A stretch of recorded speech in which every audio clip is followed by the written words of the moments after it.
The year our parents died, the family company was on the brink of bankruptcy. And at my sister's lowest point, I cut all ties with her. 5 years later, her company went public. She was a resounding success, the revered Miss Hawthorne everyone looked up to. A reporter asked her who she was most grateful for after all these years.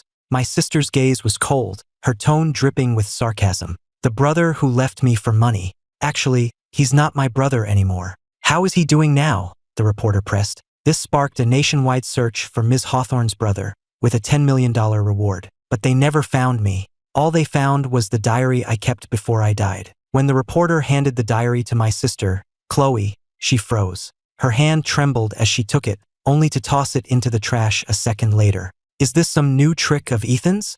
Or are you just doing this for the cameras? The reporter shook his head and carefully retrieved my diary from the bin. This is, in fact, your brother's final diary. As for his body, it was cremated. Since no one came to claim it, the crematorium handled the arrangements. Before he could finish, my sister shot up from her chair, her voice shaking with rage. Don't think I'll forgive him for a stunt like this. You go tell Ethan that I have a new brother now. He's nothing to me. Even if he's dead, I couldn't care less. The reporter looked at her, troubled. Then this diary, what should we do with it? My sister, Chloe Hawthorne, let out a cold laugh. Read it. Let's see what kind of story he's fabricated this time. The reporter opened to the first page of my diary. Dear diary, I guess it's just you and me from now on. So, today I tried to run away from home, taking the gifts my family had given me, but my sister caught me. I didn't want to face her.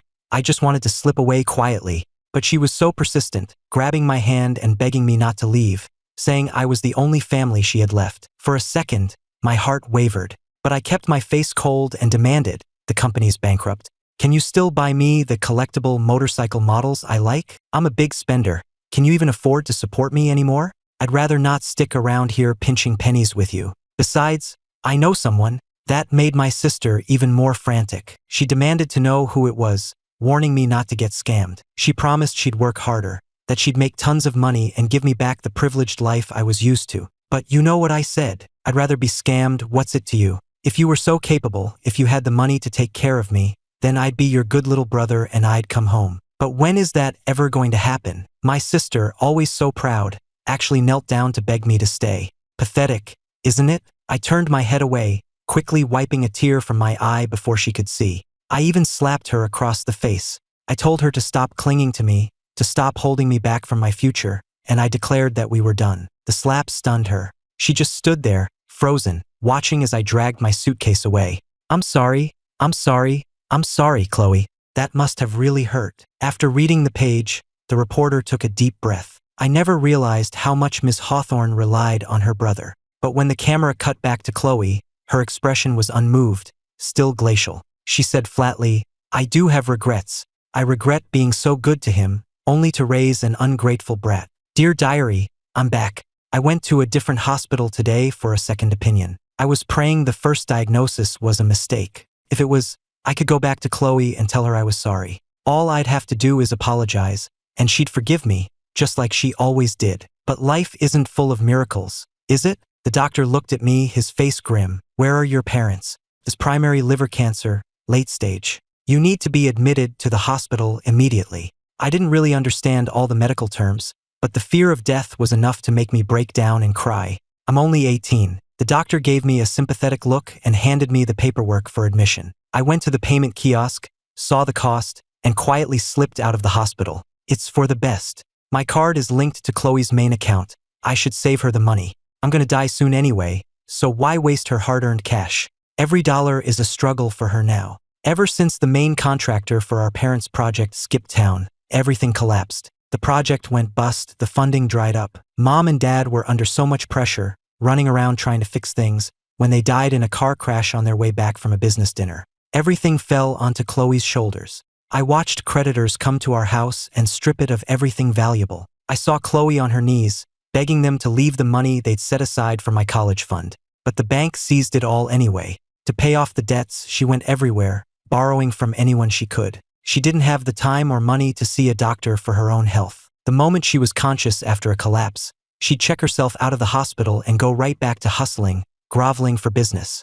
I cried and begged her to rest until she was better, but she'd just say she was tough as nails and would be fine. She's so stubborn. isn't she? I wanted to help, to tell her I didn't need to go to some fancy college, that I wasn't that spoiled kid anymore. I would have given up everything. I could have gotten a part-time job to help support her. But of course, at the worst possible moment, I had to get the most expensive kind of disease. Don't you think I'm pretty useless, too, diary? The reporter's eyes were red. It seems your brother really did have his reasons for leaving. To get liver cancer so young, it's just tragic. Chloe scoffed. A fine sob story. Don't be fooled, Mr. Davies. Ethan is an expert liar. When he was a kid, he faked a sprained ankle to skip school. He had the whole family in a panic, rushing him to the hospital. He's always been a great actor. I hope so.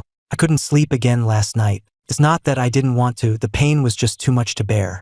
I can't get through it without painkillers. But I have no money, and right now, there are more important things to worry about. If I don't pay rent, my landlord is going to kick me out. I might actually have to sleep under a bridge, like I used to joke about with Chloe. I used to think it sounded so cool and adventurous in books, but now that it's a real possibility, I'm terrified of being broke. I had no choice but to list some of the gifts Mom and Dad gave me for sale online. They're among the few things I have left, but whenever someone actually messaged me about them, I'd make up an excuse. I just can't bear to sell them. In the end, the pain and hunger got so bad that I had to withdraw $500 from the account. I'm sorry, Chloe. I spent your money again. Being poor has cured my picky eating, at least. I was so hungry I was about to pass out, and I actually picked a half-eaten sandwich out of the trash and ate it. Tasted pretty good, honestly. I guess poverty is the cure for all my rich kid problems. I went to the store and bought a loaf of bread and a jug of water, then to the pharmacy for some painkillers. The rest is for rent. My guidance counselor called again, trying to convince me to come back to school, saying it was a waste for a student with my grades to be skipping so much.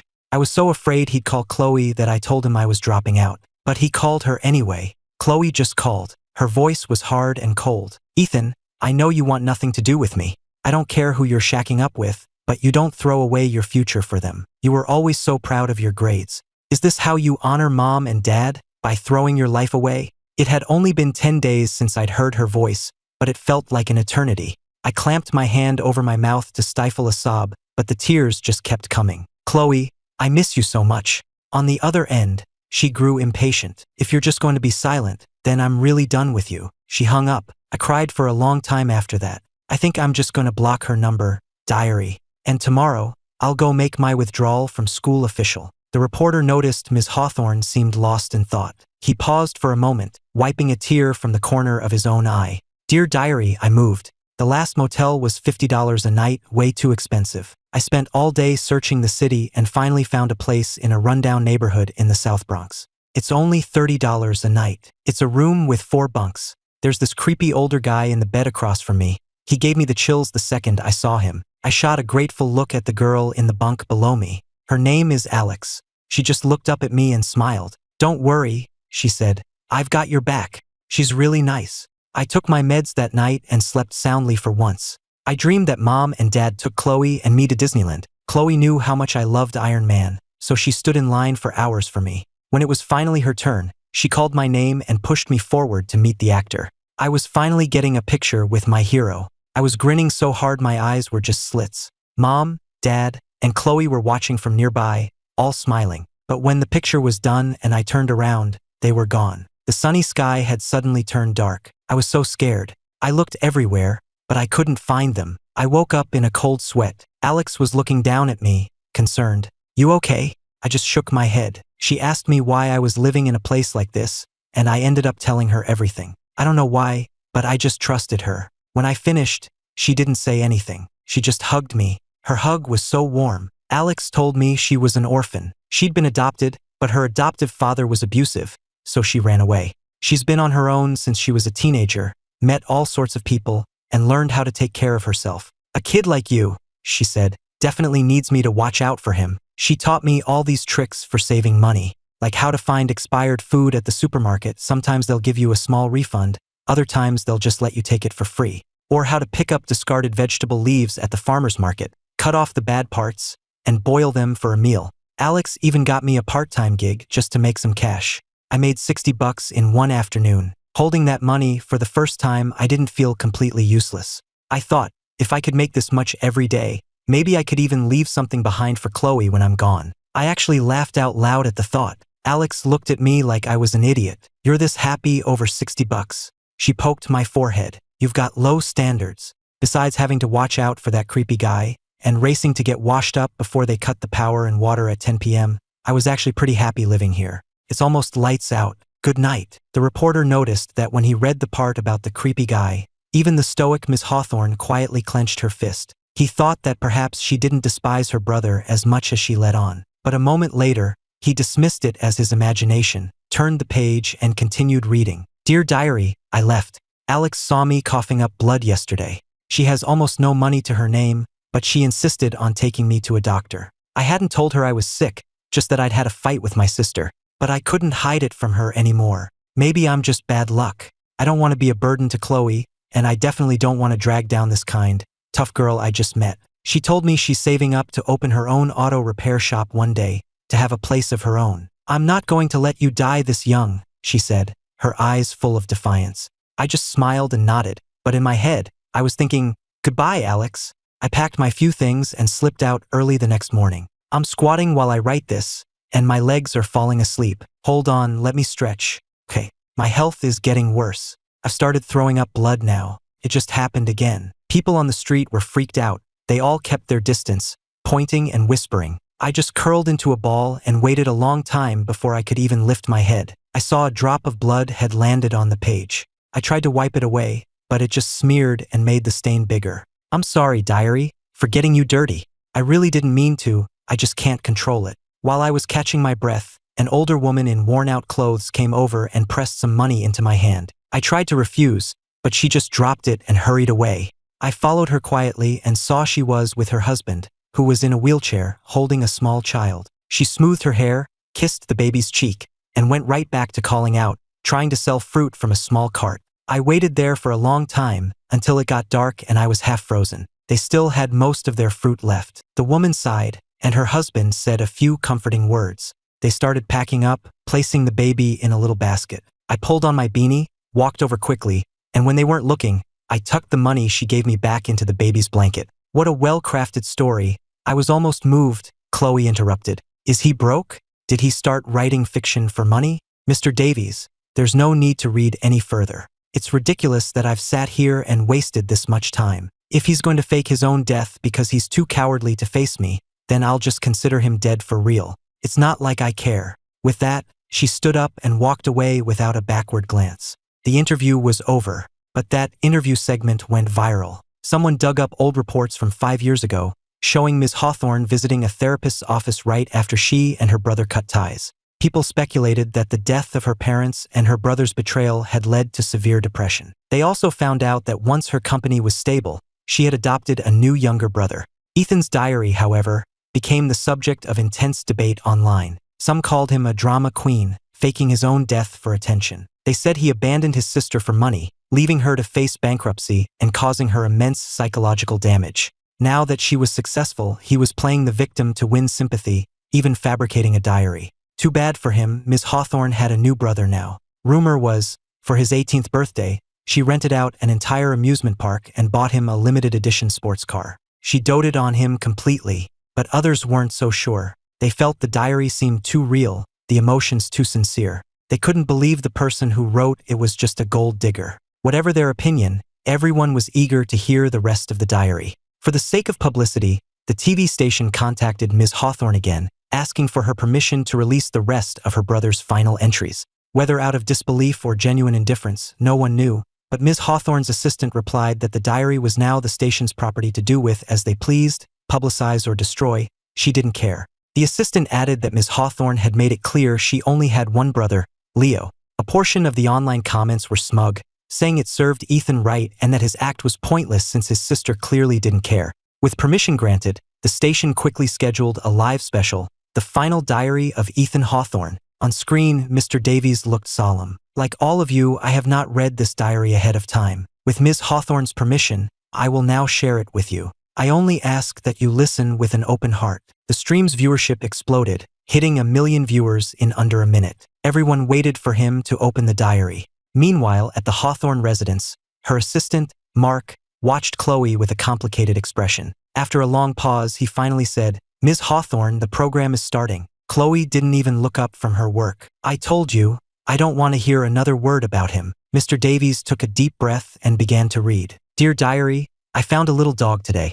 I was going to just leave it, but it kept following me, dragging an injured leg and whining. I knew I couldn't take care of it in my condition, so I forced myself to keep walking. But I only made it 2 steps before I turned back. The moment I picked it up, the little guy's eyes lit up, and he started licking my hand nonstop. I sighed. He must have known I was a sucker. I named him Chance, hoping he'd have better luck and a longer life than me. I took him to a vet, and just the exam fee wiped me out. The surgery he needs will cost $2,000. The vet said he'll die without it. I held Chance and pleaded with the vet. Can I bring him back in a few days? I don't have the money right now. It can't wait, he said. Tomorrow is the latest. I walked out of the vet's office with Chance and just sat on the curb, completely lost. I started talking to him. You're a dumb dog, you know that?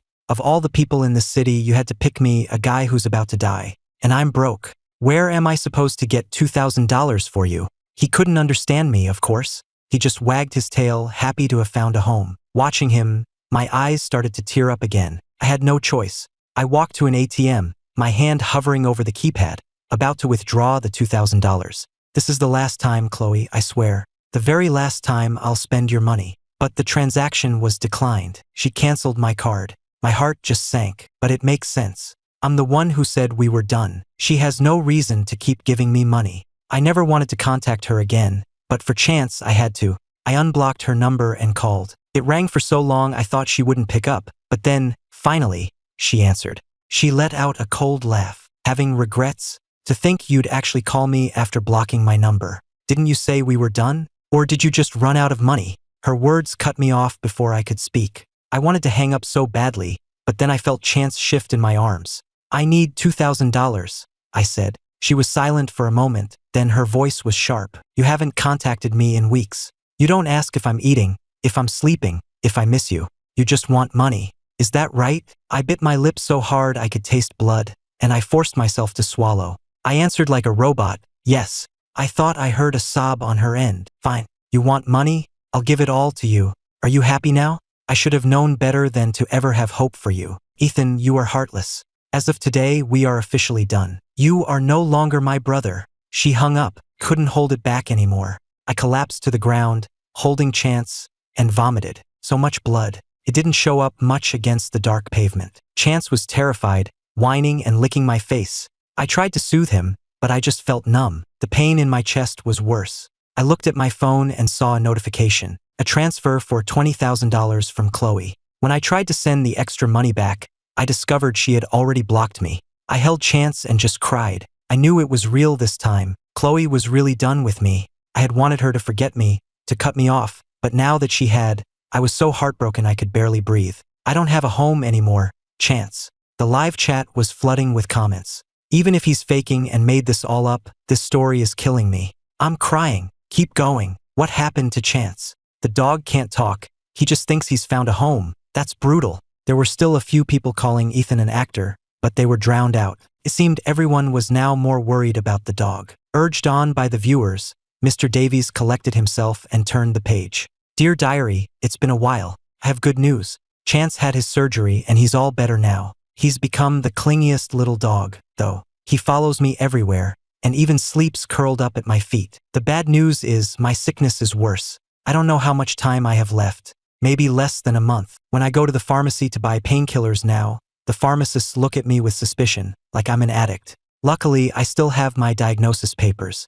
After I show them and plead a little, they usually give in. But the pills are working less and less, so I have to take more just to fall asleep. Yesterday, I was handing out flyers and I just collapsed on the sidewalk. It scared Chance half to death. He kept licking my face and barking until someone finally noticed and took me to the ER. Another hospital bill. I did the math in my head, heartbroken. Not only did I lose my pay for the day, but I was now even deeper in the hole. The doctor was firm. You need to be admitted, and we need to notify your family. If you keep on like this, you might not have much time. He didn't finish the sentence, but I knew what he meant. I gave him some vague answers and got out of there as fast as I could. I can't afford to be hospitalized. Chance was waiting for me right by the entrance. The second he saw me, he came running. That night, the pain was so bad I just tossed and turned. Chance could tell I was suffering. He got so anxious. but all he could do was press up against me and lick my face, whining like he was about to cry. I weakly lifted a hand to pet him, trying to tell him I was okay,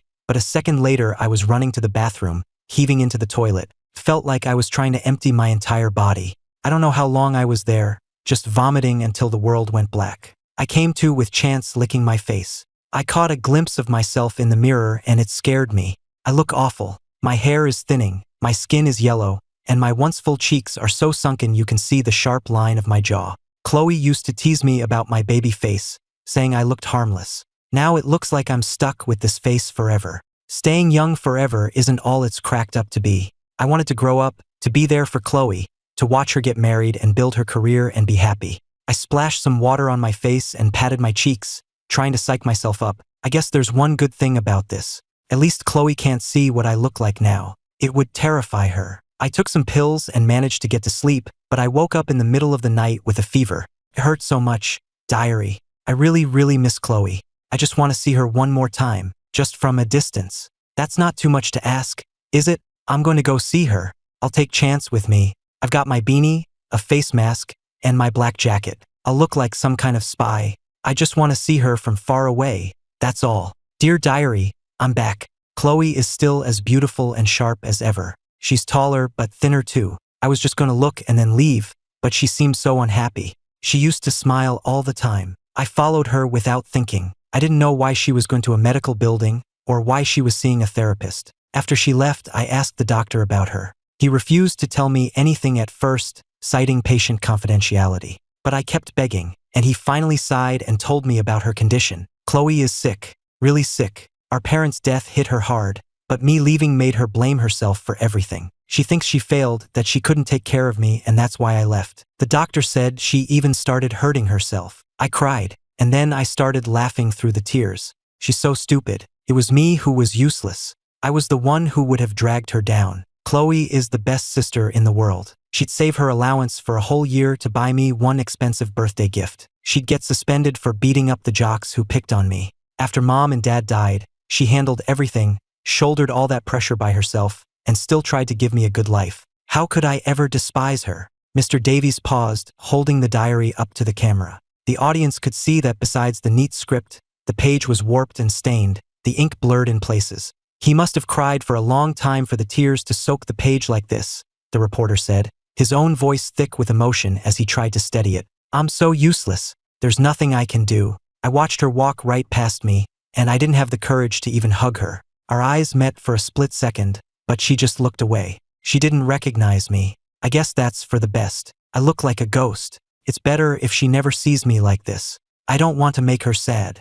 Diary, I've made a decision. Rather than just waste away in pain. Do you think I'm doing the right thing? This sickness is making my head fuzzy. I keep talking to you and to Chance like you can actually talk back. But what about Chance? I can't just abandon him. I have an idea. I'll leave Chance with Chloe. He can keep her company, and he'll have someone to take care of him. It's the perfect plan. Then I remembered, tomorrow is my birthday. I'll hold on one more day. I don't want to die on my birthday. For my 17th birthday last year, Mom and Dad got me a custom-built, top-of-the-line gaming PC. I remember Dad clapping me on the shoulder after I set it up, laughing and saying I was the coolest kid he knew. Chloe got me a beautiful mechanical watch, the face gleaming under the lights. It must have cost a fortune. All those expensive gifts were seized by the banks long ago. The only things I have left are the smaller, less valuable presents. I carry them with me everywhere. Even when I was starving, I couldn't bring myself to sell a single one. When I sleep, I hold the stuffed bear Mom got me when I was 8. Feels like I'm hugging her. Mom, Dad, and Chloe always said they'd throw me a huge party for my 18th birthday to celebrate their little prince becoming a man. But now it's just me and Chance. Holding him is the only warmth I feel. He seems to sense how I'm feeling. He started licking my hands and my face with his wet tongue, trying to comfort me. It tickled, and I smiled and gave him a little kiss. I carried him to a bakery. I wanted to buy myself a small cake. I used to hate the huge, fancy cakes Mom and Dad would get for my birthday, but now, the thought of it made my mouth water. I saw the prices on the display cakes and just stood there, my heart aching. The clerk came over, annoyed. Are you buying something or not? If not, you need to leave. She glanced at Chance in my arms and frowned. And no pets allowed in here. But I had just seen another guy inside holding a poodle. Maybe it was because Chance looked a little scruffy. I didn't have the money to get him groomed. I apologized over and over and just bought the cheapest thing they had, a single chocolate cupcake. I found a bench in a nearby park and sat down with Chance. I didn't have a candle, so I just imagined one. I closed my eyes and made my wish. I wish for Chance to be safe and sound, and I wish for Chloe to be successful, prosperous, and happy for the rest of her life. I opened my eyes and gave most of the cupcake to Chance. He ate it happily, like he was celebrating for me. I was starving, but after just a couple of bites, I had to turn away and vomit it all back up. After that, I took Chance to a groomer and spent $200 to get him washed. The owner said he'd never seen such a well-behaved dog. When they handed him back to me, he was so clean and fluffy. He smelled so good. I held him close and just breathed him in. Chance was a gift to me, and now I want to give that gift to Chloe. I hope she'll take care of him, and I hope he can keep her company for me. I'm going to take the rest of that $20,000 too, and slip it under her door with him. If all goes to plan, this will be my last entry, because tomorrow I'm going to the other side to see Mom and Dad. I'll miss you, diary. I'll be watching over you, Chance. And Chloe, I will always be watching over you. The reporter thought that was the end, but he instinctively turned the page and saw more writing. I'm so sorry, Chance. I failed you. Did Chloe think you already had an owner? Or did she just not want you? I was hiding across the street, waiting for her to take him inside before I left. But he broke free from the leash and ran towards me, into the street. If I had just walked up and handed him to her myself, would he still be alive? I just kept crying, begging him not to leave me. Please don't leave me. He managed to lift his head, let out one last whimper, and licked my cheek before his eyes closed for good. I held him and started singing a stupid little song. Go to sleep now, little one. Open the door. I sang until I couldn't anymore, my face soaked with tears. I buried Chance on the little hill next to Mom and Dad's graves. The moon isn't full tonight, but it's bright. I can't wait any longer. Don't run too fast, Chance. I'm coming to find you. Mom, Dad, Chloe, goodbye. Mr. Davies finished reading, his own eyes brimming with tears. The live chat exploded. What? Chance died? And Ethan too? This is too cruel. Why did the dog have to die? My heart can't take this. Wait, is Ethan really dead, or is this all an act for the show? Someone please tell me. Mr. Davies spoke, his voice heavy. According to police records and our own investigation, Ethan Hawthorne passed away 5 years ago. This was not a performance. This was not a hoax. Out of respect for the deceased, I ask for your kindness. We will be preserving this diary. We will not be commenting further on this matter. Thank you. With that, the live stream ended. Unsatisfied, viewers flooded Ms. Hawthorne's Twitter account with direct messages and comments. The search volume was so high that a new hashtag started trending. Hashtag is Ethan Hawthorne's diary real. Then, Alex, the girl from the diary, posted on her own social media. Is Ethan really gone? I'm so sorry. He left without a word, and I looked for him for so long but could never find him. I failed him. If I had just forced him to go to the doctor, maybe he wouldn't have left so soon. Maybe things wouldn't have been so hard for him. Most people were skeptical until she posted a photo of the two of them together. The smiling boy in the picture was unmistakably a younger, healthier Ethan. That's when everyone believed her. The internet collectively broke down, finally accepting the diary was real. A wave of mourning for Ethan and Chance swept across social media, with new hashtags trending. Hashtag bring Ethan and Chance home and hashtag hope you're at peace. This finally reached Chloe's assistant, Mark. He stared at his phone for a long time before hesitantly approaching his boss. Ms. Hawthorne, do you remember seeing a dog about 5 years ago? A little beige one. Chloe looked at him, confused, then nodded slowly. I remember.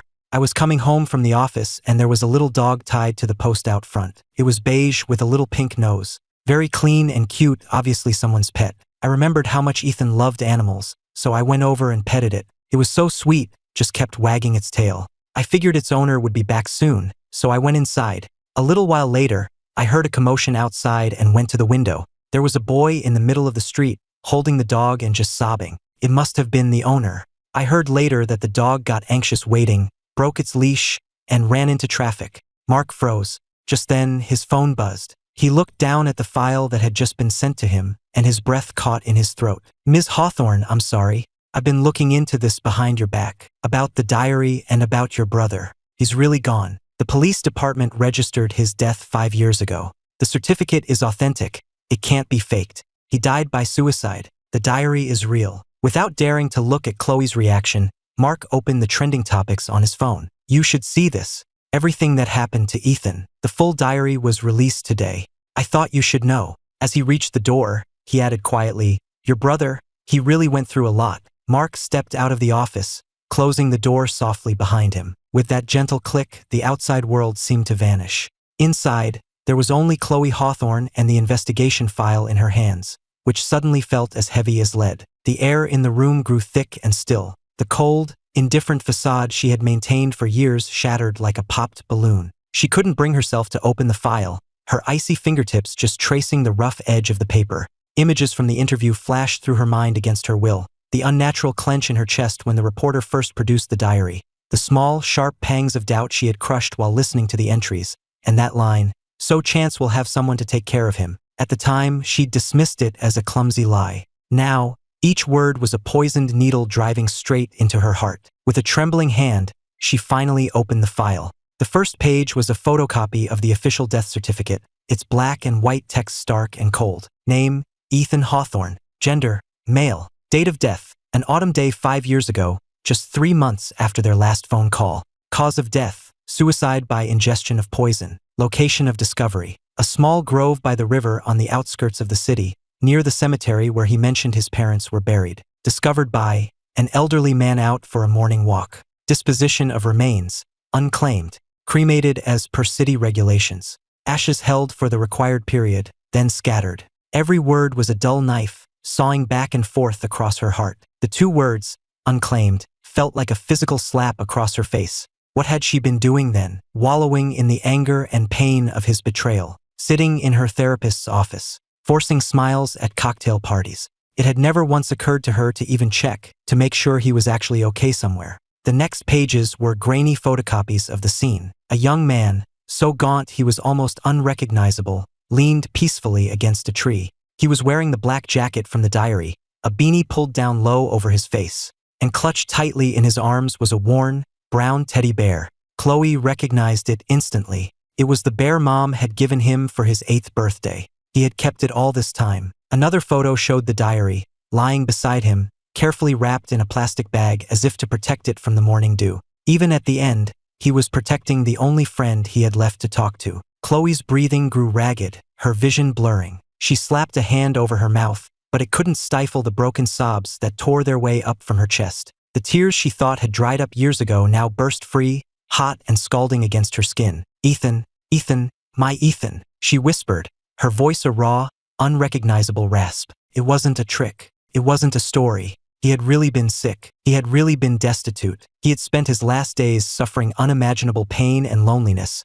And through it all, he was still thinking about her, his worthless sister. He had said those horrible things, pushed her away in the cruelest way possible. Not because he didn't love her, but because he loved her so much that he would rather take all the blame and suffer alone than be a burden to her. And her? What had she done? She had fallen for his act. She had hated him for 5 years. She had even said, even if he's dead, I couldn't care less. She had adopted a new brother, trying to fill the void he left with a replacement, never once trying to understand the reason for his desperate cruelty. A tidal wave of guilt and regret crashed over her, drowning her. She remembered their last phone call. Her own choked, bitter words. Fine, you want money? I'll give it all to you. Are you happy now? I should have known better. You are heartless. Then she had hung up and blocked his number. How much pain must her words have caused him? Was he throwing up blood again right after? Was he clutching that little dog, Chance, and sobbing his heart out? The pain she had suppressed for so long finally erupted from her throat in a piercing, animalistic wail. Chloe slid from her chair and collapsed onto the floor, curling into a ball like a lost child and sobbing uncontrollably. Her cries were filled with despair, self-loathing, and the agony of irreversible loss. She beat her fists against the floor, her nails digging into the plush fibers of the carpet. I could have saved him. How did I not recognize him? The thought chewed at her sanity. That day, outside her therapist's office, the gaunt figure in the beanie and mask she'd mistaken for a reporter, that was her Ethan. He had been looking right at her, and she had coldly looked away. If only she had stopped. If only she had asked. If only. But life has no if-onlys. Outside the office, Mark and a few other assistants heard her shattered cries. They exchanged worried, sympathetic glances, but no one dared to enter. They all knew Ms. Hawthorne needed this release. She needed to face the horrifying truth alone. Chloe cried until her voice was gone and she had no tears left, her body just racked with uncontrollable, silent sobs. She lay limp on the floor, staring blankly at the ornate chandelier above, feeling as though all the color had drained from the world. The next day, Chloe didn't show up at the office. After handling the most urgent matters, a worried Mark went to her mansion that evening. He let himself in with a spare key and was immediately hit by the overwhelming stench of alcohol. The living room was a disaster, littered with empty bottles. Chloe was still in yesterday's suit, curled up on the sofa. Her hair was a mess, her eyes were red and swollen, and fresh tear tracks stained her cheeks. In her hand, she clutched the photocopy of the diary. "Ms. Hawthorne," Mark said, approaching cautiously. Chloe slowly lifted her head. Her eyes were vacant, and it took a long moment for them to focus on his face. "Mark," she rasped, her voice barely a whisper. "Did he hate me? In the end, did he hate me?" Mark's heart ached. He knelt and gently took an empty bottle from her hand. "Ms. Hawthorne, based on the diary, Ethan never hated you. He was wishing for your happiness right up to the very end." "Happiness?" she choked out. "I lost him. What right do I have to be happy?" She reached for another bottle, but Mark held her hand down. "Ms. Hawthorne, please, you can't do this. If Ethan could see you destroying yourself, he would never be able to rest in peace." Chloe's eyes filled with tears again as she mumbled. "He was always so afraid of pain. He must have been so scared, all alone. Chance wasn't even with him at the end. He was just holding the bear Mom gave him." Her voice broke, and she just wept silently. It took all of Mark's effort to get her into bed. He managed to get her to drink some water and watched as she fell into a fitful sleep, her brow still creased in anguish. He sighed. He knew she needed time, but what would happen to the company? And how long could she survive like this? In the days that followed, Chloe was a different person. She stopped going to the office, refused all calls, and locked herself in her mansion with only bottles for company. She tried to drown her sorrow in alcohol, but in her drunken stupors, Ethan's memory only grew sharper. The little boy trailing after her, calling her name, the awkward, rebellious teenager, the gaunt figure sobbing in the dark, clutching the body of his dead dog. Her adopted brother, Leo, video-called from his boarding school overseas, staring at his face on the screen, a face that looked a little like Ethan's, but had been polished and perfected with her money. Chloe was hit with a wave of revulsion and guilt. What had she been doing? Trying to create a replacement? It was unfair to Leo, and a desecration of Ethan's memory. She screamed at the concerned face on the screen, a raw, broken sound that left Leo stunned and speechless. Shortly after, she transferred Leo to a different, more prestigious school and set up a trust fund for him that would ensure he'd be comfortable for life. The email she sent him contained only one line: "I'm sorry. I haven't been a good sister to you. Go live your own life." She cut off all contact with her replacement, as if severing that tie could somehow lessen the guilt she felt toward her real brother. The company's performance nosedived. Shareholders were furious, and the media began publishing speculative stories about Ms. Hawthorne's mental breakdown. Mark was at his wit's end, completely unable to reach the woman who was drowning in her own grief and guilt. The turning point came late one night. Chloe had passed out on the living room floor again. In that hazy space between sleep and consciousness, she saw him. Ethan was standing before her, wearing a clean white shirt, his smile as bright and warm as she remembered. At his feet, the little beige dog, Chance, wagged his tail happily. "Chloe," the vision of Ethan said, his voice soft. "Please stop torturing yourself, okay?"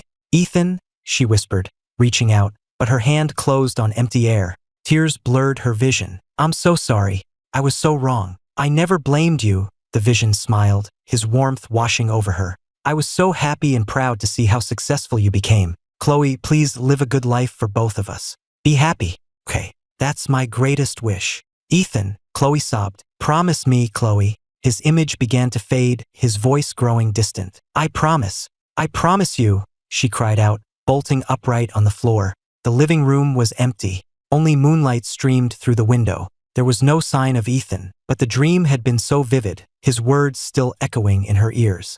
A fresh wave of grief washed over her, but this time, mixed with the pain, was a tiny, fragile flicker of strength. He had wanted her to be happy. That was his final wish. How sad would he be, watching her destroy herself like this? She couldn't let him down. She couldn't let his sacrifice, his pain, be for nothing. The next morning, when Mark arrived at the mansion, he was shocked to find Chloe already awake. She had showered and changed into clean clothes. Her face was still pale and drawn, but the dead emptiness in her eyes was gone, replaced by a look of almost brutal clarity and resolve. Her voice was still hoarse, but calm. Get me an appointment with the best doctor in the city. I want a full physical. And notify the board we're having a video conference this afternoon. Ms. Hawthorne, are you? I'm fine, she cut him off, her gaze fixed on the sunlight streaming through the window. Or rather, I have to be, for Ethan, and as my penance. With astonishing willpower, Chloe began to rebuild her life. She followed her doctor's orders, quit drinking, and forced herself to eat and sleep on a regular schedule. She threw herself back into her work with a ruthless efficiency that surpassed even her former self, quickly stabilizing the company's freefall. But those who knew her could sense a change. The old Chloe, who could still show a flicker of warmth, was gone. In her place was a precise, cold machine, driven by what seemed to be a need to fill the emptiness inside her with endless work. Outside of work, however, she began a secret, obsessive quest. She had to find every trace of Ethan's last days. She had to know exactly how he had lived during the 5 months she had abandoned him. Through Mark, she found Alex, the girl who had posted online. They met in a quiet corner of a coffee shop. Chloe saw a young woman with a tough, street-smart look in her eyes. Alex's expression was a mixture of sympathy, accusation, and something that looked like relief. Ms. Hawthorne, you finally came, Alex said with a sigh. I tried to reach you before, but your assistant blocked me. I thought you really didn't care about him. I care. Chloe's voice was low, trembling almost imperceptibly. I was just blind. Please, tell me everything you know about Ethan. Alex looked at the powerful woman before her and saw the bottomless grief hidden in her eyes. Her heart softened. She began to talk, starting with the filthy hostel, telling Chloe about Ethan's innocence and his stubborn pride, about how he coughed up blood but refused to see a doctor, and how she had to force the truth out of him about his illness, offering her meager savings to help. He was too considerate for his own good. It was heartbreaking, Alex said, her eyes welling up. He kept saying he couldn't be a burden, that I needed to save my money for my auto shop. When he left, all he took were a few clothes and that old teddy bear. I looked for him for so long after that. I checked hospitals, parks, underpasses, but this city is just too big. I couldn't find him. Alex's voice broke. If I had just kept a closer eye on him, if I had forced him to go to the hospital. Chloe listened in silence, her fingernails digging into her palms. While she had been hating him, a stranger had given her brother warmth and shelter, had searched for him, while she, his own sister, had done nothing. Chloe took a deep, steadying breath. Thank you, Alex, she said, her voice heavy with sincerity. Thank you for being there for him when he was at his worst. If there is anything you ever want, or anything you need, you have only to ask. Alex shook her head. I don't need anything. I didn't post that story to get something out of it. I just wanted people to know that Ethan was a good kid. He didn't deserve to be remembered that way. If you really want to do something for him, then live a good life. Don't let his sacrifice be for nothing. Alex's words, so similar to what Ethan had said in her dream, struck Chloe to the core. After leaving the cafe, she drove to the address Alex had given her. The rundown neighborhood was gone, replaced by a new, gleaming shopping center. She stood on the busy street corner, trying to imagine Ethan struggling to survive here, avoiding that creepy man, feeling a surge of joy over a $60 payday. A dull ache spread through her chest. She visited the supermarket and the market he'd mentioned, and even found the vet's office. The vet was still there. Chloe showed him a photo of Ethan from her phone, a picture of him at 17, smiling without a care in the world. The vet studied it for a long time before shaking his head. I'm sorry, we see so many animals. I just can't remember. Chloe didn't give up. She described Chance, a small, beige mutt with an injured leg. The vet frowned, thinking hard. That does sound a little familiar, he admitted, but I can't recall the specifics. Undeterred, Chloe used her resources to track down the police officer who had been assigned to Ethan's case. The officer, now nearing retirement, remembered it well. He took her to the small grove by the river where Ethan's body had been found. The old officer pointed to a large tree by the water's edge and sighed. That poor kid. It was heartbreaking. He was right there. Looked so peaceful, like he was just sleeping. We investigated thoroughly, but there was no sign of foul play. We read the diary. It was clearly a suicide. He didn't have much on him, just the teddy bear, the diary, and a little cash. We put out a notice for next of kin, as per procedure, but no one ever came forward. The officer glanced at Chloe, leaving the rest unsaid. Chloe stood beneath the tree. An early summer breeze rustled the leaves, and sunlight dappled the ground. It was quiet except for the gentle sound of the river.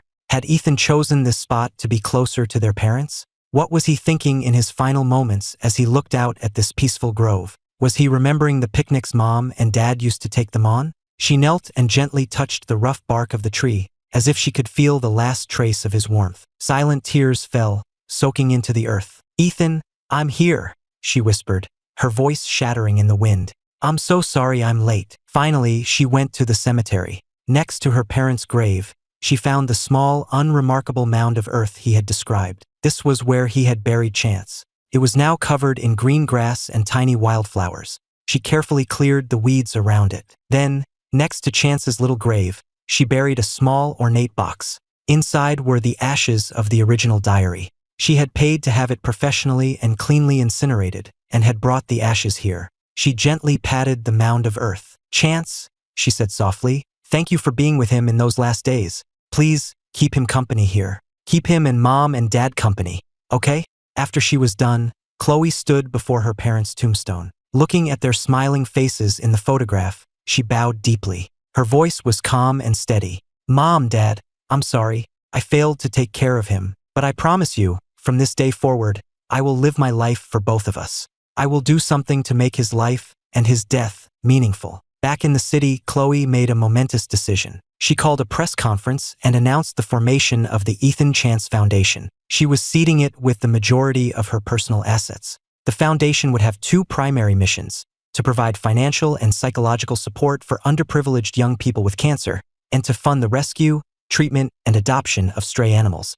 At the press conference, for the first time, Chloe spoke openly about her brother. She didn't go into detail, but simply said, "In his life, my brother Ethan experienced both the kindness of strangers and the cruel hardships of the world. I am establishing this foundation in his memory to help others who are facing the same struggles he did. It is my hope that every life can be treated with gentleness, and that every act of kindness can be paid forward." Her announcement stunned the business world and moved millions of ordinary people. The online chorus of mockery and doubt was replaced by a wave of understanding and admiration. People finally understood the story of profound pain and redemption hidden behind the icy facade of Miss Hawthorne. The foundation's work began immediately. Chloe was personally involved in every aspect, from reviewing grant applications to visiting the children in hospitals and the animals in shelters. During these visits, a genuine, gentle expression would sometimes grace her features. The sadness in her eyes never fully disappeared, but she seemed to be finding a way to live with her pain. She often visited a children's hospital the foundation supported, sitting quietly and watching the young patients. One day, a little boy, who had the same illness as Ethan and had lost all his hair to chemo, gave her a bright, optimistic smile. In that moment, Chloe saw her brother as a child. She walked over, gently stroked the boy's head, and handed him a brand new, collectible motorcycle model. The boy's look of pure joy sent a warm ripple across the frozen surface of her heart. She tried again to help Alex, offering to fund the auto repair shop she dreamed of. But Alex refused once more. "I appreciate the offer, Ms. Hawthorne, I really do," she said with an easy smile. "But I want to earn it myself. Besides, I'm volunteering with your foundation now, helping coordinate the animal rescues. Feels good. I think this is what Ethan would have wanted, to see us both living good lives in our own ways." Chloe didn't press the issue. She respected Alex's choice and felt a deep gratitude that her brother had found such a loyal friend in his final days. "You know," Alex said one day, looking out a window, her voice calm, "he used to say that plain bread with a little soy sauce was the most delicious thing in the world. I knew he was just starving, but when he said it, his eyes would light up like he was describing a 5-star meal." Chloe listened in silence, her nails digging into her palms so hard it was the only way she could keep from breaking down. These small details were so much more vivid than the words in the diary, and each one was a fresh, sharp cut to her heart. She knew it all now. She knew how he had eaten cold bread with tap water in the dead of winter. She knew how he had shivered with pain in the corner of his bed, biting back any sound. And she knew how his little dog, Chance, had licked the tears from his face when he was at his lowest. She got the address of the old hostel from Alex. Even though the neighborhood had been demolished and replaced with high-rises, she would often drive there and just park on the side of the road. She would do nothing but stare at the new buildings, trying to picture her sick brother, forcing himself to get through another day in this place. She continued to run the company with impeccable order, but that relentless, desperate drive she once had was gone. She delegated more, no longer needing to control every single detail. People said that what happened with her brother had changed her, that she'd found peace in her charity work. Only Mark knew that Chloe's heart had never found peace at all. The copy of the diary in her study was worn at the edges from being read so many times. Next to it were stacks of research papers on liver cancer treatments, on hospice care, on psychological intervention. It was as if she were conducting a lifelong research project on the brother she had failed, trying over and over again to rewrite a past that could never be changed. 3 years passed in a blur. The Ethan Chance Foundation had helped thousands of families, and Chloe had received numerous accolades for her work. Then, on a drizzly afternoon, she got a call. It was Leo, her adopted brother, calling from overseas. His voice was hesitant, worried. "Chloe, I was cleaning out some old boxes at the house here, and I found something. It's an old photo album hidden away, full of pictures of Ethan as a kid. And there were a few loose pages from a diary you kept when you were a teenager. I read them, and I think I found out some things you might have forgotten about what really happened right before Mom and Dad died." Chloe's hand trembled as she held the phone. The sound of the rain against the window pane suddenly felt ominous. She told Leo to mail everything to her. The package arrived a few days later. Inside was the album and a few yellowed loose-leaf pages. It was her handwriting from when she was a teenager, messy and rushed, clearly written in a state of high emotion. It was an entry from the night before her parents' accident. It described a terrible fight. Her father had wanted to take a huge, risky gamble with the company, and her mother had supported him. A younger Chloe had argued desperately against it, finally screaming at them in anger. "You're going to drag us all down with you." The page was filled with her resentment at their stubbornness and her fear for their future. The last line read, "If this family falls apart, it will be all their fault." Those words, buried for decades, were a rusty key that suddenly forced open a locked door in her memory. She sank into her chair, a cold sweat breaking out all over her body. She remembered it all now. Because of the fight, she hadn't even said goodbye to them the morning of the accident. For all these years, the overwhelming grief and guilt had made her selectively forget that fight, remembering only her parents' love and her own helplessness. "So, all this time," she whispered to herself, "while Ethan was suffering, I was carrying this other guilt too, a guilt for their deaths. I always thought losing him was my punishment for failing him. I never considered that it might also have been fate's punishment for what I said to them." The weight of this double guilt almost crushed her. She locked herself in her study for 2 days. When she finally emerged, she told Mark, "I'm going to the cemetery to see Ethan and Chance, and my parents."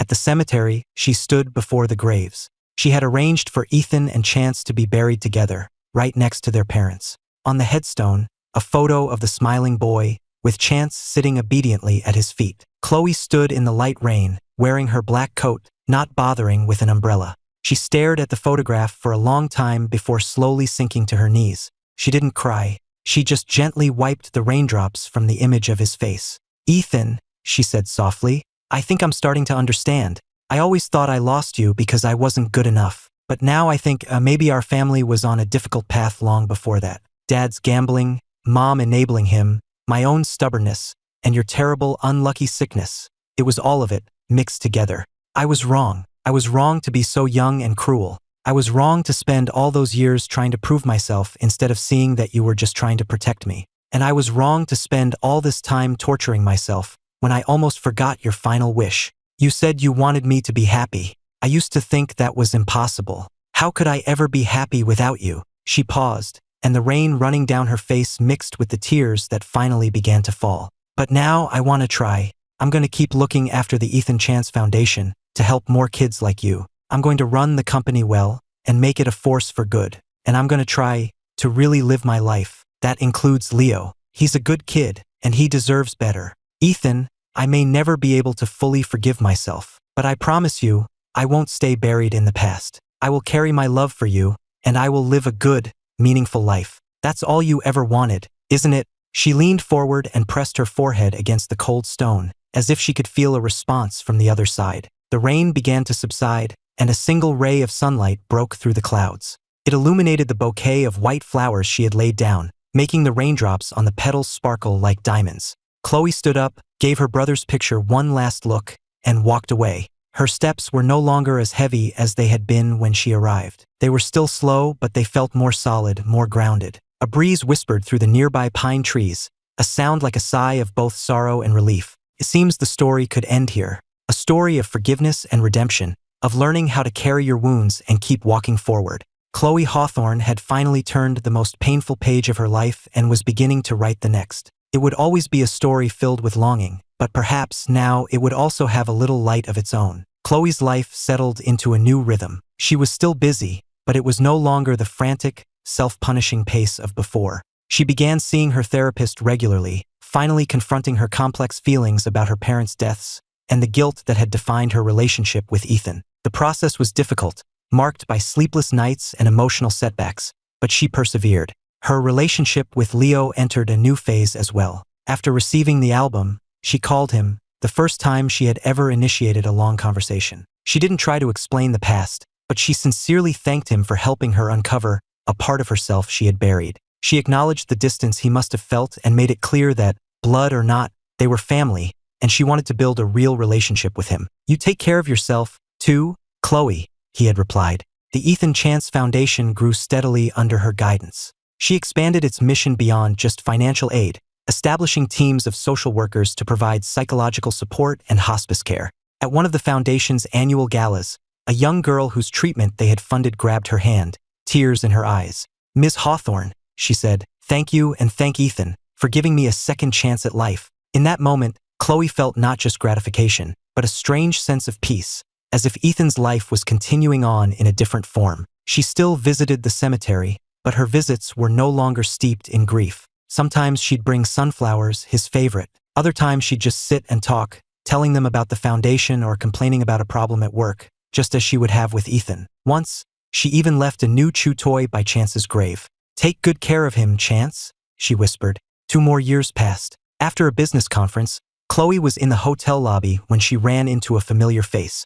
Mr. Davies, the reporter who had hosted the live broadcast. He was now a respected figure in journalism, with a touch of silver at his temples. He approached her with a warm smile, though his eyes held a hint of gentle inquiry. "Ms. Hawthorne, it's been a long time." Chloe nodded, her voice even. "Mr. Davies, good to see you." They sat down in the hotel cafe. After a few minutes of small talk, Mr. Davies hesitated, then asked, "How have you been, all these years?" Chloe stirred her coffee, her gaze drifting to the bustling street outside. "I wouldn't say good," she said slowly, "but not bad either. I've learned to make peace with myself, to live with the past. I suppose that's what growing up is. My tuition was just very, very high. That diary changed a lot of people, myself included," Mr. Davies said. "It taught me about the fragility of life and the weight of family. I've always wanted to thank you for allowing it to be shared, and also to apologize for the way the truth came out." "I'm the one who should be thanking you," Chloe replied. "You brought me Ethan's last words. As painful as it was, without that diary, I would have spent the rest of my life believing a lie. That would have been the real injustice to him." After a moment of silence, Mr. Davies seemed to come to a decision. He reached into his briefcase, pulled out a slightly yellowed manila envelope, and slid it across the table to her. Chloe looked at it, confused. "What's this?" "This was found with the diary when they collected Ethan's belongings," he explained. "It didn't feel right to release it at the time, so I've held on to it. I think it's time you had it." Chloe's heart skipped a beat. She took a deep breath and carefully opened the envelope. It wasn't a letter. It was a drawing, the colors slightly faded. The paper had been torn from a spiral notebook, its edge ragged. It was a scene, carefully rendered in colored pencil. A bright blue sky, a sunny day, a field of green grass. A girl with a ponytail and a huge smile, clearly a younger Chloe, was holding the hand of a little boy, Ethan. In her other hand, she held the leash of a small, beige dog, Chance. And behind them stood their parents, their faces full of joy. On the back of the drawing, in smaller, Messier handwriting in a darker ink, were a few words Ethan must have added later. "I'm sorry, Chloe, and I love you." Tears instantly blurred Chloe's vision. She could see him, a boy wasted away by sickness, spending his last hours, his hand trembling with pain, carefully drawing the one thing he wanted most in the world, but could never have again. There was no resentment in it, only apology and love. She clutched the thin piece of paper as if it were the most precious thing on earth. A tear fell onto the page, and she frantically wiped it away, terrified of smudging the last trace of her brother. Choking back a sob, she said to Mr. Davies and to herself, "He was always thinking of me." Mr. Davies, his own eyes red, simply nodded. That night, Chloe had the drawing professionally framed. She hung it in her study right next to the copy of the diary. She stood before it for a very long time. In the years that followed, Chloe remained the formidable Ms. Hawthorne, a titan of industry and the powerful founder of the Ethan Chance Foundation. But deep inside her, A small part of her heart would forever belong to an 18-year-old boy and his little dog.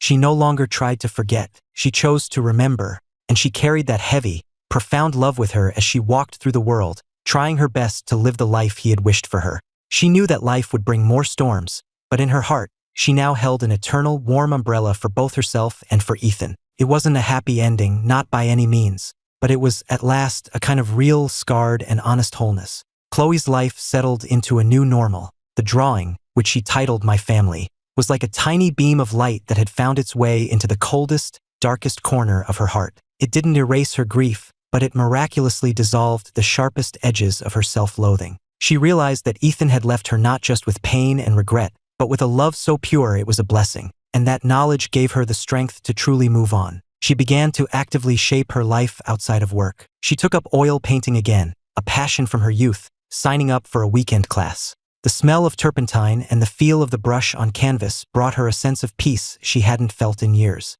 She painted landscapes and still lives, but never people, and especially not her family. That drawing was Ethan's masterpiece, and she couldn't bring herself to try and replicate it. Her relationship with Leo became more natural, too. After college, Leo returned to the States but chose not to join Hawthorne Industries, instead landing a job at a tech startup on his own merits. Chloe respected his independence, offering advice only when asked, as a mentor rather than a boss. They started having dinner together, talking about work and life like any normal siblings. When Leo brought his girlfriend to meet her, the young woman was nervous, but Chloe just smiled warmly. "Take good care of each other," she said, and in that moment, she could almost see a future where Ethan was still alive, and she was meeting the person he loved. The Ethan Chance Foundation grew in influence. They began partnering with top medical research institutes, funding studies on early detection and targeted therapies for liver cancer. Chloe was more than just a benefactor. She sat in on project meetings, offering a family member's perspective.